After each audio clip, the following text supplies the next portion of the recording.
नमस्कार, मेरा नाम है सैयद सोबान और आप देख रहे हैं जागरणजोश.com। एक इत्तेफाक ये है कि पिछले साल हमने एक इंटरव्यू किया था काजल जावला जी का, जिन्होंने रैंक 28 हासिल करी थी 2018 के यूपीएससी सिविल सर्विसेज एग्जाम्स में। उसके बाद साल 2019 का रिजल्ट आया। हम आपके लगातार मुलाकात करवा रहे हैं, लेकिन रैंक 28 से आज आपकी मुलाकात करवा रहे हैं, जिनका नाम है चंद्र ज्योति, जिनको लोग सीजे के नाम से भी जानते हैं। So without wasting any time, let's meet CJ. Hi CJ, how are you? I'm good. Thank you. Thank you so much for having me. Chandrajyoti, आप बहुत सारे लोगों के लिए एक प्रेरणा बनने जा रहे हैं और इस वीडियो में बहुत सारे ऐसे हमारे दोस्त होंगे जो ये कोशिश कर रहे हैं कि वो तैयारी करें, आईएएस बने आगे चल के लिए। उनके पास 1 साल का समय है, आपके पास भी 1 साल का समय था जहाँ तक हमने आपसे बात भी करी थी पहले। तो उसमें आप सबसे पहले हम जो है आपसे ये जानना चाहेंगे कि आपने ये सोचा कैसे कि आपको तैयारी करनी है यूपीएससी सिविल सर्विसेज एग्जाम की? एक्चुअली मेरा बचपन से ही सपना था यूपीएससी सिविल सर्विसेज परीक्षा देने का और आईएएस ऑफिसर बनने का। तो बचपन से ही मतलब मेरे में ये मोटिवेशन था कि मैं कॉलेज जब खत्म करूंगी तो उसके बाद मैं ये परीक्षा दूंगी। तो 3 साल जब कॉलेज के खत्म हुए 2018 में, तो उसके बाद मैंने सोचा कि अब मतलब समय आ गया है, एक 1 साल का ब्रेक लेते हैं और उसके उसमें इस एग्जाम की प्रिपरेशन करते हैं और देखते हैं क्या होता है। ओके। तो 1 साल का समय बहुत होता है कुछ लोगों के लिए, कुछ लोग लकीली इसको 1 साल में क्लियर कर लेते हैं, लेकिन कुछ लोग बहुत ज़्यादा एफर्ट देते हैं और यहाँ पर मैं कहूँगा किस्मत की बात भी होती है, क्योंकि मेहनत हर कोई करता है। जी। और यहाँ पर अब हम इस इंटरव्यू में आगे बढ़ें, उससे पहले आपसे मैं ये जानना चाहूँगा कि आपका जो स्कूल लाइफ था, वो कैसा रहा? मेरा स्कूल लाइफ बहुत एक्टिव थी और मैं मतलब काफ़ी चीज़ों में पार्टिसिपेट करती रहती थी। जैसे क्विज़िंग, मैं बहुत ज़्यादा क्विज़ेज़ में पार्टिसिपेट करती थी। बचपन से ही मुझे क्विज़िंग का शौक था और 12वीं में मैंने सीबीएसई हेरिटेज इंडिया क्विज़ के फाइनल्स तक भी पहुंची। उसके बाद मुझे डिबेटिंग का भी स्कूल में शौक था। साथ-साथ में I was doing a little bit of theatre छोटी क्लासेस में, बाद में उतना नहीं परस्यू किया। बट हाँ, तो एक्स्ट्रा करिकुलर एक्टिविटीज का बचपन से ही शौक था मुझे। बट ओवरऑल एकेडमिक्स में भी मतलब I was above average only. So दोनों बैलेंस किया मैंने, को करिकुलर एक्स्ट्रा करिकुलर एक्टिविटीज भी और एकेडमिक्स भी अपनी स्कूल लाइफ में। ओके। तो स्कूल लाइफ में आपने दोनों चीज़ों को मैनेज किया, एकेडमिक्स में भी आप अच्छी रहीं और साथ ही साथ जैसे आपने बताया कि आप जो एक्स्ट्रा करिकुलर एक्टिविटीज़ थीं, उसमें भी पार्टिसिपेट लगातार करती रहीं। स्कूल के बाद स्कूल में कुछ आपकी शरारतें होती होंगी, कुछ हॉबीज़ होंगी, तो अगर उसके बारे में कुछ आपको याद हो तो प्लीज़ बताइए? एक्चुअली मैं बहुत ज़्यादा शरारती बच्ची नहीं थी। मैं पहले तो मैं काफ़ी चुपचाप बैठी रहती थी, छोटी क्लासेस में ज़्यादा बोलती नहीं थी। बाद में मैं ज़्यादा टॉकेटिव हो गई तो टीचर्स उसके बारे में बहुत कंप्लेन करती थी मेरे पेरेंट्स को, कि ये बहुत ज़्यादा बोलती है। और तो कुछ नहीं। वैसे तो overall teachers used to like me because I was mostly well behaved. So hmm. ऐसा कोई शरारत की कोई स्टोरी तो नहीं है। ओके। तो यहाँ पर आपसे जानना चाहेंगे कि आपकी फैमिली में कौन-कौन है और क्या करते हैं सभी लोग? मेरे जो पापा हैं वो आर्मी में थे, डॉक्टर थे, रेडियोलॉजिस्ट, और अब वो रिटायर हो गए हैं आर्मी से। और मेरी मम्मा भी पहले आर्मी में थी, अब वो भी रिटायर्ड हैं और होम मेकर हैं। मेरा एक बड़ा भाई भी है, मेरे से 3 साल बड़ा है। ओके। तो यहाँ पर जो आपने बताया कि आपका डिफेंस बैकग्राउंड रहा है, आर्मी में आपके पेरेंट्स रहे हैं, तो देश की सेवा उन्होंने भी करी और अब आप भी देश की सेवा करने के जी। लिए आ गई हैं और होपफुली आप देश की सेवा अच्छी तरीके से करेंगी। तो चलिए अब आगे बढ़ते हैं और जानते हैं कि कॉलेज में आपने क्या-क्या किया?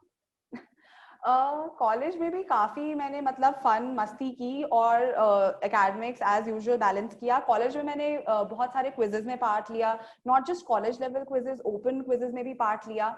और मैं 2 साल कॉलेज में अपने बैच की क्लास रिप्रेजेंटेटिव भी रही। और अपनी सेंट स्टीफेंस कॉलेज की हर साल एक ईयर बुक आती है। तो फर्स्ट एंड सेकंड ईयर में मैं एडिटर थी, सेकंड ईयर में मैं उनकी ईयर बुक की असिस्टेंट एडिटर भी बनी। और in my third year I was the vice president of the quiz club also. So I was really into co-curricular activities, और जब भी मौका मिलता था, जो भी मौका मिलता था, I would involve myself in co-curricular activities in college also. Okay. तो हर मौके को हासिल करके उसमें जीत हासिल करने की कोशिश करी आपने, जहाँ तक मुझे लगा कॉलेज लाइफ में भी। और अब हम चलते हैं आपकी प्रिपरेशन की तरफ, और जैसा कि मैंने पहले भी बताया था, ज़िक्र किया था, रैंक 28 से जागरण जोश के व्यूअर्स का बहुत ज़्यादा एक कनेक्शन है, और जी हमारा भी कनेक्शन है, क्योंकि पिछले साल हमने काजल चावला से उनकी स्ट्रैटेजीज़ के बारे में बात करी थी, लोगों ने बहुत सराहा था उनकी स्ट्रैटेजीज़ को। और अब एक हमारे पास नए टॉपर हैं जिनका नाम है चंद्रज्योति सीजे, उनसे हम जानते हैं स्ट्रैटेजीज़ क्या-क्या अपनाई, और हो सकता है आप अपनी लाइफ में अगर इनकी स्ट्रैटेजीज़ में से कुछ सीख कर अगर आप उसको अडॉप्ट करके अपने लाइफ में, अपने प्रिपरेशन में डालते हैं, तो हो सकता हो आपसे भी मैं बात कर रहा हूँ अगले साल।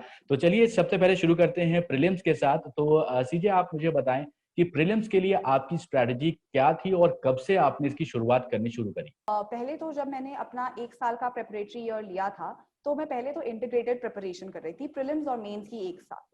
लेकिन जब प्रीलिम्स पास आने लग गए, करीब 3 महीने पहले प्रीलिम्स के, मैंने सिर्फ और सिर्फ प्रीलिम्स पे फोकस किया और मैं वापस बेसिक एनसीईआरटी बुक्स पे चली गई। उन्हीं को 2-3 बार रिवाइज किया, अपने करंट अफेयर्स को रिवाइज किया बार-बार, और जो विजन आईएएस की मंथली लाइक ईयरली कंपाइलेशन आती हैं, उन सबको भी रिवाइज किया। और साथ ही में मैंने मॉक टेस्ट देना लाइक काफी ज्यादा देना शुरू कर दिया। पहले से ही मैं प्रीलिम्स के मॉक टेस्ट दे रही थी, लेकिन अब मैंने उनकी लाइक इंटेंसिटी बढ़ा दी और नंबर ऑफ टेस्ट भी बढ़ा दिए। हर हफ्ते में नियरली 2 से 3 टेस्ट देने लग गई। इन टेस्ट को मैं अच्छे से रिवाइज करती थी जब उनकी आंसर कीज आती थी, और जो मेरी गलतियां होती थी मैं उनसे सीखती थी, उनको देखती थी कि कैसे मेरे से ये कुछ छूट गया, जो चीज या मैंने पढ़ी भी हो वो भी कभी कभी आपसे छूट जाती है, तो वो भी मैंने एनालाइज किया अच्छे से अपने मॉक टेस्ट। और इस एनालिसिस के बाद जो भी मुझे अपनी गलतियां दिखी उनको इनकॉर्पोरेट किया अपनी पढ़ाई में, and that's it. Actually revision किया और मॉक टेस्ट दिए। ओके, तो यहाँ पे आपसे मैं ये समझना चाहूँगा, जो मॉक टेस्ट आप दे रहे थे, वो फ्री मॉक टेस्ट आप दे रहे थे या फिर आपने कोई इंस्टीट्यूट जॉइन किए हुए थे? जी, मैंने 2 इंस्टीट्यूट्स के मॉक टेस्ट लिए थे, वाजीराम और विजन आईएएस के। और ये इन दोनों इंस्टीट्यूट्स के मैंने मॉक टेस्ट पेड थे, ये तो हुँ। पेड मॉक आपने टेस्ट। कभी ट्राई किया कि जो अवेलेबल होते हैं फ्री मॉक टेस्ट, उनको देना ट्राई किया? मैंने ऑनलाइन जो सोर्सेज होते हैं जैसे इनसाइट्स आईएएस, उनके हर दिन कुछ 5 क्वेश्चंस निकलते थे डेली, तो वो कभी कभी की देती थी मैं। लेकिन मैंने यूजुअली ज्यादा फ्री मॉक टेस्ट पे ध्यान नहीं दिया, मैंने हुँ, वाजीराम और विजन के ही मॉक टेस्ट पे ध्यान दिया। ओके। प्रीलिम्स के लिए एक बहुत इम्पोर्टेंट बात कही जाती है कि अगर आप प्रॉपर्ली रेगुलरली न्यूज़पेपर पढ़ते हैं, तो आपका जो करंट अफेयर सेक्शन होता है वो अपने आप मजबूत हो जाता है। उसके लिए प्रिपरेशन होती जाती है और आपको उसके लिए ज़्यादा एफर्ट अलग से नहीं करना पड़ता है, क्योंकि आप रेगुलरली न्यूज़पेपर पढ़ रहे हैं। तो क्या आप न्यूज़पेपर पढ़ते थे और क्या स्ट्रैटेजी होती थी न्यूज़पेपर पढ़ने के लिए? जी, मैं हर दिन न्यूज़पेपर पढ़ती थी। जितना भी समय मैंने इस परीक्षा के लाइक प्रिपरेशन में गुज़ारा है, हर दिन न्यूज़पेपर पढ़ा है। एंड मेरी बेसिक स्ट्रैटेजी ये होती थी कि मैं न्यूज़पेपर को 1 घंटे के अंदर कम से कम फिनिश कर लूँ रीडिंग। हुँ, उसके हुँ, बाद मतलब मैं बस अंडर टिक मार्क कर लेती थी जो न्यूज़ मुझे इम्पोर्टेंट लगती थी। इसको मैंने साइड पे रख दिया। फिर उसके बाद मैं ऑनलाइन जाती थी और इनसाइट्स आईएएस के डेली करंट अफेयर्स होते हैं। आप किसी और साइट को भी रेफर कर सकते हैं, जैसे आईएएस बाबा, वाजीराम स्टूडेंट पोर्टल, जो भी आपको वेबसाइट मिले, हुँ, कोई भी 2 को रेफर कीजिएगा। और हुँ, फिर मैं इधर भी करंट अफेयर्स पढ़ती थी। इन दोनों न्यूज़पेपर और ऑनलाइन सोर्सेज के बाद ऑनलाइन मीडियम मैंने एवरनोट यूज किया था इन सब के लिए, क्योंकि इससे आप जल्दी अपने नोट्स को बना सकते हैं। अगर आप हैंड रिटन नोट्स बनाएं तो कम से कम 3 घंटा तो लग ही जाता है। अगर आप ऑनलाइन मीडियम पे जाते हैं तो 1.5 आवर्स लगते हैं। हुँ। और इससे आपका जल्दी रिविजन हो जाता है। अगर आप कोई फैक्ट जल्दी सर्च करना चाहते हैं तो you can just type it there on Evernote, and आपके सामने जो भी उससे रिलेटेड, उस टॉपिक से रिलेटेड आपने फीड किए होंगे डिटेल्स, वो सारे आ जाएंगे। सो आई थिंक करंट अफेयर्स मेरे ऑन डिजिटल मीडियम को यूज करने से काफी इजी हो गए मुझे रिवीजन में। देखिए, हमारे जो प्रधानमंत्री हैं वो भी कहते हैं कि अब जो है गाँव-गाँव तक डिजिटल जो है पहुँचाना है, और बहुत सारे ऐसे स्टूडेंट्स हैं हमारे जो गाँव में रहते हैं, और अब धीमे-धीमे उन तक भी डिजिटल प्लेटफ़ॉर्म जो हैं वो पहुँच रहे हैं, और उनकी मदद से वो भी पढ़ाई कर सकते हैं। जैसा कि चंद्रज्योति ने बताया कि किस तरह से वो अपना इंटरनेट सोर्सेज़ के ज़रिए पढ़ाई करती थी, करंट अफ़ेयर्स पढ़ती थी, तो आप भी वो कर सकते हैं।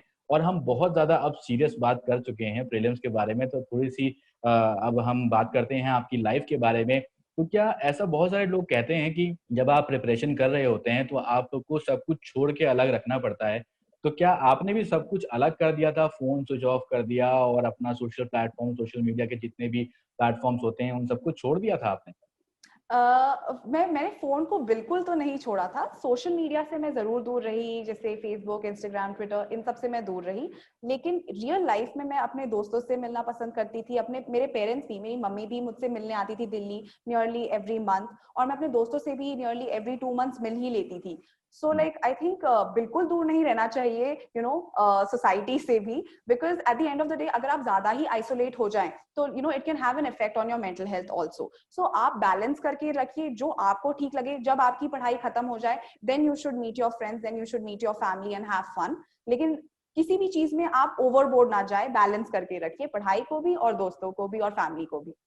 हाँ, तो ये बात यहाँ पर साफ-साफ समझ में आती है कि अगर कोविड को देखते हुए देखा जाए तो सोशल डिस्टेंसिंग ठीक है, लेकिन अगर प्रिपरेशन कर रहे हैं तो सोशल डिस्टेंसिंग ठीक नहीं है। आपको सोशल होना पड़ेगा और अपने थोड़ा दोस्तों बहुत से मिलते सोशल तो रहना होना पड़ेगा। ही पड़ेगा। बिल्कुल, बिल्कुल।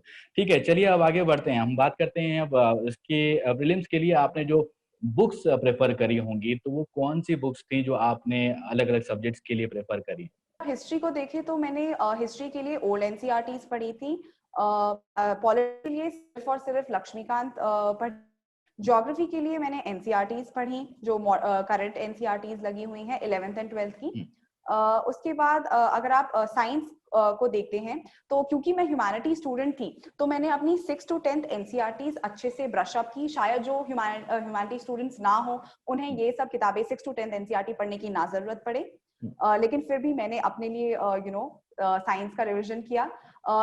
एनवायरनमेंट को देखें तो मैंने शंकर आईएएस की जो किताब आती है एनवायरनमेंट की, वो पढ़ी। हुँ। और इकोनॉमिक्स को देखें तो मैंने अपनी 12th की जो मैक्रो इकोनॉमिक्स की किताब है वो अच्छे से पढ़ी थी अपने बेसिक्स रिवाइज करने के लिए। उसके बाद मैंने श्रीराम आईएएस की जो इकोनॉमिक्स की किताब आती है वो पढ़ी थी। ये तो मेरे देख बेसिक सोर्सेस थे। हाँ, तो सीजिए आपने बहुत ही अच्छे तरीके से एक-एक सब्जेक्ट के बारे में आपकी जो बुक्स आपने जिसको रेफ़र किया वो सब बता दिए हैं। बाकी जो जितने भी व्यूअर्स हैं वो बहुत ज़्यादा अलग-अलग किताबों से पढ़ते हैं।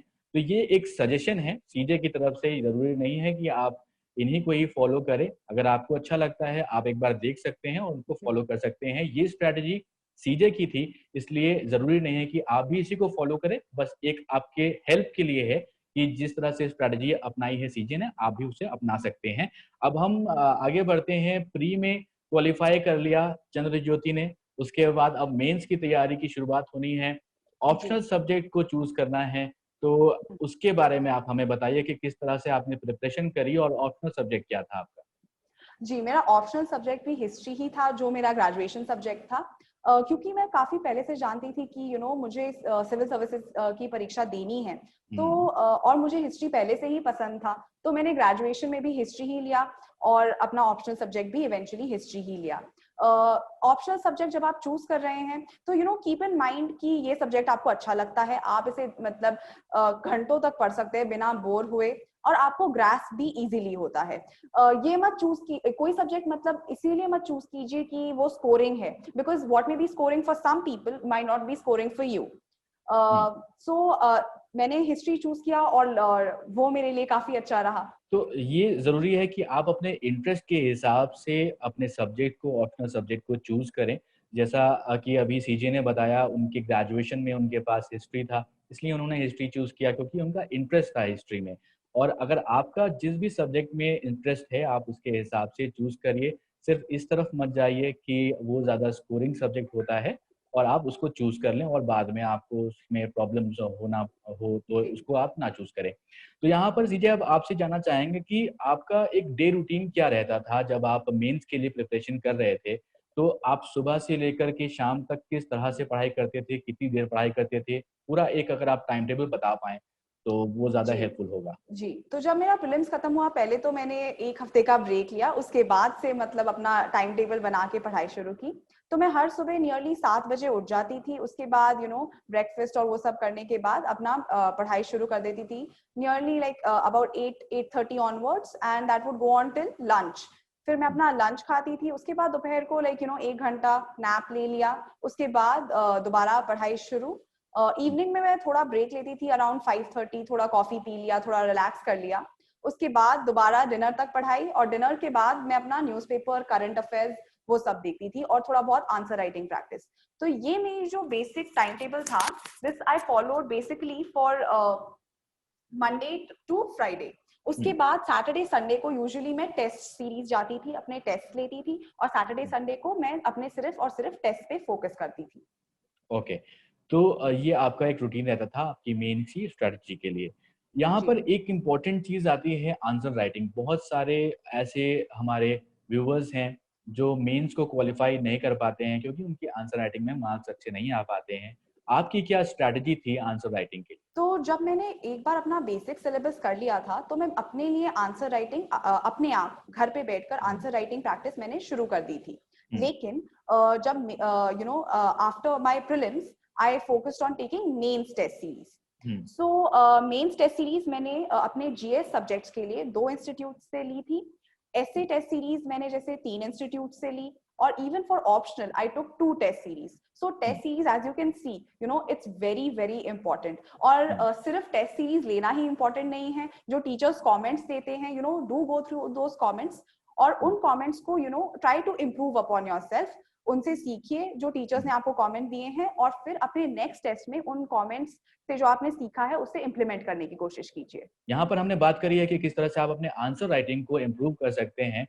तो अब ये देखा गया है कि जब प्रिपरेशन एक कोई कैंडिडेट कर रहा होता है, तो बहुत ज़्यादा फ़ोकस की ज़रूरत होती है और साथ ही साथ आपकी हेल्थ पे भी आपको ध्यान देना होता है। तो जी जी आपने किस तरह से अपने हेल्थ पर भी ध्यान दिया?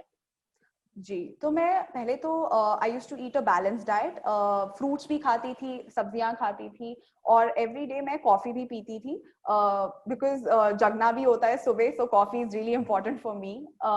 उसके बाद मैं जहां तक मेरे से हो सकता था 15 मिनट कम से कम मैं दिन में निकाल ही लेती थी कि कोई फिजिकल एक्सरसाइज कर लूं, चाहे स्किपिंग कर लूं, हुँ, चाहे हुँ, मतलब लाइक अपने रूम में ही कुछ भी मतलब एक्सरसाइज कर लूं। तो हुँ। थोड़ा बहुत 10-15 मिनट ही निकाल लीजिए दिन में, लेकिन एक्सरसाइज हुँ। जरूर कीजिएगा।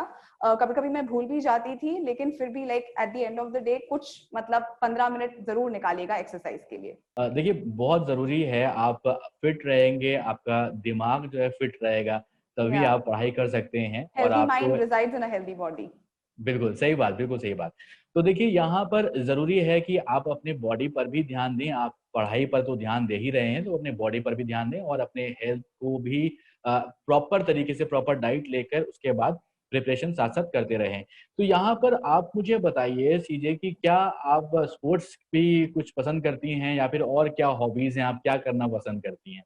जी, तो मेरी मेजर हॉबी तो रीडिंग और क्विजिंग रही है, लेकिन मैं बचपन से ही लाइक स्पोर्ट्स में काफ़ी लाइक इंटरेस्ट रहा है। कभी प्रोफेशनली नहीं, बस रिलैक्स करने के लिए। So I used to swim, and I also used to play badminton. लेकिन प्रिपरेशन हुँ, के टाइम क्योंकि टाइम नहीं ज़्यादा मिला, तो इसीलिए हुँ, इन हॉबीज पे मैं ज़्यादा फोकस नहीं कर पाई। लेकिन हुँ, 12th तक, नियरली 12th तक, और कुछ हद तक कॉलेज में भी मैंने स्विमिंग और बैडमिंटन लाइक ट्राई किया कि मैं खेलूँ ये सब। हुँ। ओके, ठीक है। तो अब हम आगे बढ़ते हैं और जानते हैं कि आपका जो पर्सनैलिटी टेस्ट हुआ, आप क्योंकि मेंस आपने क्वालीफाई कर लिया है, जिस तरह से जी अभी हम बात करते हुए आ रहे हैं। जी अब आपका जी नाम मेंस में आ गया है, अब आपकी बारी है पर्सनैलिटी टेस्ट के लिए। तो जी आपका पर्सनैलिटी टेस्ट कब हुआ था? जी। मेरा पर्सनालिटी टेस्ट 11th मार्च को हुआ था। 11th मार्च को हुआ था। मतलब आप कोविड 19 जो है उस दौर में आप भी थोड़ा बहुत कहीं-कहीं फँसती जी हुई नज़र आई थी हाँ, और क्या बच गई लेकिन मैं। जी, इम्पैक्ट आप पर पड़ा था उसका कुछ क्योंकि बहुत ज़्यादा उस टाइम सिचुएशन जो थी, बहुत सारे लोग टेंस थे। साथ-साथ एक तो पर्सनैलिटी टेस्ट, वो भी उसके बाद इस तरह की न्यूज़ सुनना, क्या कुछ इम्पैक्ट पड़ा था उससे? उसके बारे में बताइए? जी, तो जब मैं इंटरव्यू की प्रिपरेशन कर रही थी, और जब मेरा फाइनली इंटरव्यू हुआ, तो एक्चुअली मुझे कोविड का इतना असर नहीं पड़ा, क्योंकि मेरा इंटरव्यू आराम से हो गया था, and like I was not really worried that time. लेकिन जब एक बार इंटरव्यू हो गया एंड देन इंटरव्यूज रुक गए, तब मुझे ज्यादा डर लगने लगा, क्योंकि लगा कि कब होंगे अब बचे हुए इंटरव्यूज, कब मेरा हुँ, रिजल्ट हुँ, आएगा, क्या मुझे अपने दूसरे अटेम्प्ट के लिए लाइक पढ़ना शुरू कर देना चाहिए। तो हुँ। इंटरव्यू हो गया, उसके बाद एक्चुअली मेरी चिंता स्टार्ट हुई। तो तो ये एक अच्छी बात थी कि आपका जो लॉकडाउन था उससे पहले ही पहले इंटरव्यू जी, खत्म जी, हो गया था और आप रिलैक्स एक तरह से हो गए थे।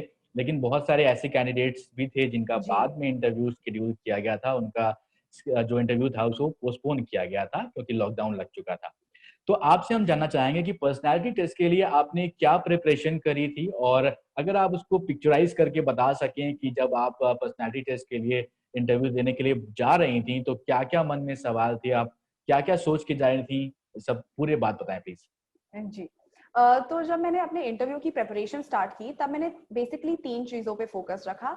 अपना डिटेल्ड एप्लीकेशन फॉर्म बिकॉज़ हुँ, वो बहुत इम्पोर्टेंट होता है। आपको अपने बारे में जो भी एक-एक शब्द आपने खुद लिखा है, उसके बारे में आपको अच्छे से रिसर्च करनी होती है। हुँ, उसके बाद मैंने अपना ऑप्शनल ब्रश अप किया हिस्ट्री, और क्योंकि वो मेरा ग्रेजुएशन सब्जेक्ट था, तो वो और ज़्यादा इम्पोर्टेंट हो गया मेरे लिए। तो मैंने हुँ, अच्छे से अपना ऑप्शनल ब्रश अप किया, और तीसरी चीज़ करंट अफेयर्स जो कि पूरे एग्ज़ाम में ही इम्पोर्टेंट होते हैं, मैंने काफ़ी ज़्यादा इम्पोर्टेंस इधर भी दी हुँ, अपने इंटरव्यू के लिए। ओके। इन तीनों चीज़ें करने के बाद मैंने एंड में हुँ, अपना फ़ोकस डाला मॉक इंटरव्यूज़ पर। मैंने नियरली 5-6 मॉक इंटरव्यूज़ दिए थे, डिफरेंट इंस्टीट्यूट्स पे दिए, because I was really scared and nervous कि मेरा इंटरव्यू अच्छा नहीं जाने वाला। So I wanted to gain as much experience as possible, hmm, right? So जब मेरा जिस दिन फाइनली इंटरव्यू था, मेरा आफ्टरनून सेशन में इंटरव्यू था, हुँ, और मेरा अपने पैनल में सेकंड नंबर पे इंटरव्यू था। So okay. जब मुझे जो वहाँ पे भैया काम करते हैं वो लेने आए, तब मेरे दूसरे जो मेरे पैनल के इंटरव्यू जो बच्चे थे बैठे थे, हुँ, वो उन्होंने पूछा कि किन सर का बोर्ड है, तो उन्होंने बोला हुँ, कि प्रोफेसर पी के जोशी सर का बोर्ड है। Hmm, so I had no feelings about it, because मैंने कभी इंटरव्यू फेस नहीं किया। बाद में पता चला कि लोग कहते हैं कि कुछ बोर्ड स्ट्रिक्ट होते हैं, कुछ बोर्ड लीनियंट होते हैं, but I had no idea कि कौन हुँ, सा बोर्ड लीनियंट होगा, कौन सा स्ट्रिक्ट होगा। सो फाइनली हार्ट बहुत रेस कर रहा था as I was walking to my the interview room. वहां पे 5 मिनट बाहर वेट करना पड़ा, and then they rang the bell, एंड मुझे भैया ने बोला कि आप अंदर जाइए, आपका इंटरव्यू का समय आ गया है। So I entered, wish them all, and like काफी डर लग रहा था, like I could actually feel my heart beating बहुत हुँ, तेजी से। तो फाइनली मैं बैठी, एंड लाइक उन्होंने जो बोर्ड था वो काफी कॉर्डियल था, they were already like smiling at me, and उन्होंने भी काफी प्यार से विश किया और बोला बैठिए आप। एंड देन लाइक उसके बाद काफी स्मूथली होने लगा, because they were the chairperson, he was reading my डैफ, and he is like, अच्छा आपने सेंट स्टीफन से ग्रेजुएशन किया है, उसके बाद आप ओआरएन में रही, तो बताइए ओआरएन की क्या प्रॉब्लम्स आपने फेस की। सो इट वाज स्टार्टिंग में उन्होंने काफी कंफर्टेबल बना दिया इंटरव्यू में, तो मेरा नर्वसनेस लाइक चला ही गया। एंड इवेंचुअली लाइक जहां पे भी मुझे क्वेश्चन नहीं भी आता था, so I said, I am sorry sir, I don't know. So then hmm, they were like, no problem, and they actually burst out laughing, to actually make me feel relaxed. तो हुँ, overall बहुत ही अच्छा interview experience रहा। Okay. तो और कुछ अगर आपको याद हो, कुछ सवाल ऐसे याद हों जो आपसे आपकी पढ़ाई से रिलेटेड पूछे गए हों आपसे पैनल में या फिर आपकी पर्सनल लाइफ से रिलेटेड पूछे गए हों, तो वो प्लीज़ बताएँ? जी जी, क्योंकि मेरा ऑप्शनल हिस्ट्री था, तो उन्होंने हिस्ट्री से भी काफी कुछ क्वेश्चंस पूछे। सबसे इंटरेस्टिंग क्वेश्चन जो उन्होंने हिस्ट्री ऑप्शनल से पूछा, वो था कि एक पैनल मेंबर ने बोला कि आजकल ऑल्टरनेटिव हिस्ट्री के बारे में काफी ज्यादा मतलब बात चलने लगी है, तो आप बताइए कि क्या होता कि अगर नेताजी सुभाष चंद्र बोस जर्मन और जापानीज हेल्प से भारत को आजाद करा पाते, तो कैसा हुँ, भारत दिखता। हुँ, तो पहले तो मैं क्योंकि ये हिस्ट्री का क्वेश्चन था और ये बहुत ज्यादा इंटरेस्टिंग क्वेश्चन था, काफी एक्साइट हो गई। और फिर मैंने बोला कि हाँ, अगर नेताजी सुभाष चंद्र बोस, हिटलर और लाइक जापान और जर्मनी जो कि हिटलर लीड कर रहे थे उस वक्त, अगर उनकी हेल्प से भारत आजाद होता तो शायद मतलब भारत पर इसका असर पड़ता, लाइक हमारी डेमोक्रेटिक आइडियल्स पर इसका असर पड़ता। लेकिन हम ये भी जानते हैं कि नेताजी सुभाष चंद्र बोस के पास बहुत ज्यादा रिस्पेक्ट थी इन डेमोक्रेटिक आइडियल्स के लिए, जैसे कि वो INC, Indian national Congress president के इलेक्शंस के लिए भी लड़े थे, और उन्होंने खुद रिजाइन भी किया था। तो क्लियरली हम देख सकते हैं उनकी लाइफ से कि had a great deal of respect for democracy. तो भारत फिर भी डेमोक्रेसी हो सकता था, किसी भी डायरेक्शन में बेसिकली जा सकता था। सो मैंने एक बैलेंस्ड व्यू पॉइंट उन्हें प्रोवाइड किया। हुँ, एक और क्वेश्चन जो मुझे काफी इंटरेस्टिंग लगा, तो उन्होंने मेरे से पूछा कि आपने हिस्ट्री पढ़ी है ग्रेजुएशन लेवल पे भी, और आपका ऑप्शनल भी हिस्ट्री है, सो आप कैसे फेस अप कर पाएंगी चैलेंजेस ऑफ द एडमिनिस्ट्रेशन, क्योंकि एडमिनिस्ट्रेशन आजकल काफी ज्यादा टेक्नोलॉजिकली बेस्ड होने लगी है। हुँ, सो आपने कभी टेक्नोलॉजी या इंजीनियरिंग वाले सब्जेक्ट्स नहीं पढ़े हैं, तो कैसे आप फेस अप करेंगी। तो मैंने बोला कि मेरा जन्म तो 1998 में हुआ है और मैं बेसिकली कंप्यूटर्स के साथ like you know I have been raised, so कोई प्रॉब्लम ऐसी तो नहीं आनी चाहिए, लेकिन अगर आती भी है तो I will make sure that I will you know learn the new technology whatever there is to the best I can. और पर्सनल लाइफ से रिलेटेड कोई सवाल पूछे गए आपसे? पर्सनल लाइफ से कुछ खास उन्होंने नहीं पूछा, सिर्फ मेरे से ये पूछा कि ओल्ड राजेंद्र नगर में जो आपका स्टे था कैसा रहा, क्या प्रॉब्लम्स फेस हुई, और कोई खास क्वेश्चन उन्होंने पर्सनल लाइफ से नहीं पूछा।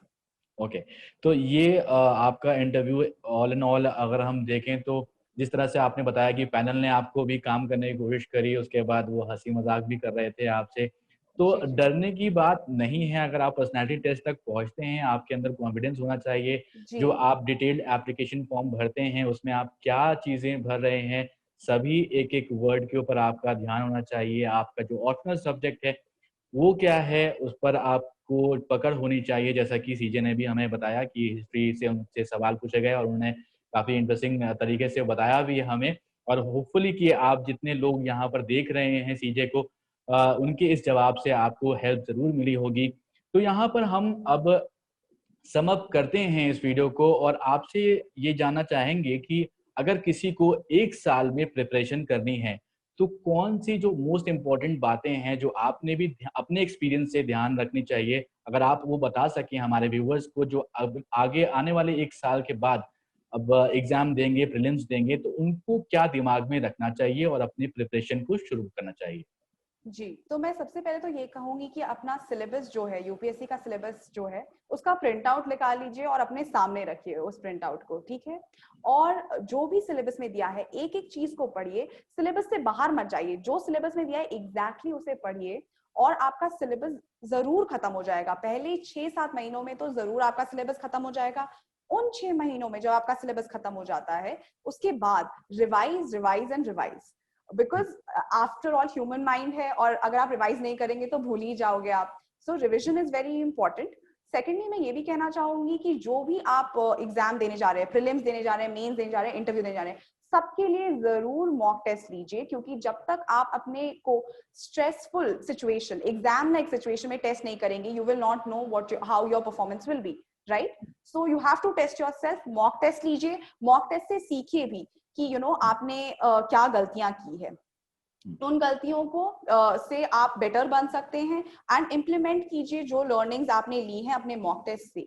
आप दिमाग से मत निकालिए कि मॉक टेस्ट हो गया तो बस डन, जो मार्क्स आए अब मैं ठीक हूँ। So I would say that look at the syllabus again and again, revise and take mock test. I think these were the 3 pillars जिसकी वजह से मैं सक्सेसफुल हुई, और मैं कहूंगी कि ये अगर आप फॉलो करेंगे तो आप भी शायद सक्सेसफुल हो जाएं। बहुत अच्छी बात आपने बताई है और जो पॉइंट्स हैं यहाँ पर सीजे ने जो बताए हैं उनको मैं रिपीट नहीं करूँगा। आप अगर चाहते हैं तो इस वीडियो को पॉज़ करिए, वापस जाइए और फिर से सुन लीजिए और उसको अगर आप इम्प्लीमेंट करना चाहते हैं तो ज़रूर इम्प्लीमेंट करें। चंद्रज्योति, यहाँ पर हम आपसे जानना चाहेंगे कि अब आप आईएएस बन चुकी हैं, रैंक 28 आपकी आ चुकी है। अब फ्यूचर में किस फील्ड में आप काम करना चाहेंगे? वैसे तो जो सर्विस आपको मिलेगी वो करनी पड़ेगी, बट एक चाहत होती है कि इस फील्ड में काम करें, तो वो जी क्या है? जी, क्योंकि मुझे हिस्ट्री से बहुत लगाव है, तो मैं definitely I would like to work for the preservation of historical sites in India. हमारे पास इतनी सारी यूनेस्को की वर्ल्ड हेरिटेज साइट्स हैं और काफी और भी साइट्स हैं जो कि वर्ल्ड हेरिटेज साइट्स बन सकती हैं, तो मैं उनके प्रिजर्वेशन के लिए डेफिनेटली काम करना चाहूंगी। दूसरी बात, मैं विमेन एम्पावरमेंट के लिए जरूर काम करना चाहूंगी, क्योंकि खुद मैं एक औरत हूँ और मैंने देखा है कि औरतें क्या प्रॉब्लम्स फेस करती हैं और इन प्रॉब्लम्स को मैं उनकी जिंदगी से हटाना चाहूंगी। So I would like to work for these 2 things. उसके बाद education is obviously very important for each and every one, तो एजुकेशन भी एक मेरे लिए इम्पोर्टेंट फील्ड रहेगा। So these are the 3 things I would definitely like to work on. Okay, जाते जाते एक अगर हम आपसे पूछें कि एक कोई कोट या फिर टिप या फिर कोई गाने की लाइन जो इंस्पायर करती रही आपको भी और व्यूअर्स को भी इंस्पायर करे, तो वो क्या होगी? मैं गा तो नहीं सकती, लेकिन मैं गाना रेकमेंड जरूर कर सकती हूँ। जो भी व्यूअर्स हैं जरूर lose yourself by Eminem सुने, तो आपको काफी मोटिवेशन मिलेगी उस गाने के कोरस से। एंड मेरे को भी काफी ज्यादा मोटिवेशन मिली थी इस गाने से। सो लाइक जब भी मैं लो फील करती थी, डीमोटिवेटेड फील करती थी, मैं इस गाने को सुनती थी and I would feel like rejuvenated, ताकि मैं और पढ़ सकूं। सीजे बहुत बहुत शुक्रिया हमसे बात करने के लिए, हमें टाइम देने के लिए। यहाँ पर अगर हम देखें तो सीजे ने एक तरह से देश की सेवा करना शुरू कर दिया है।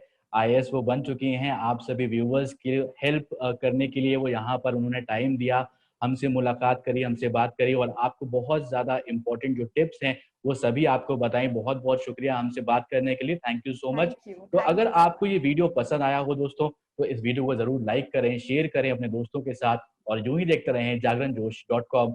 नमस्कार।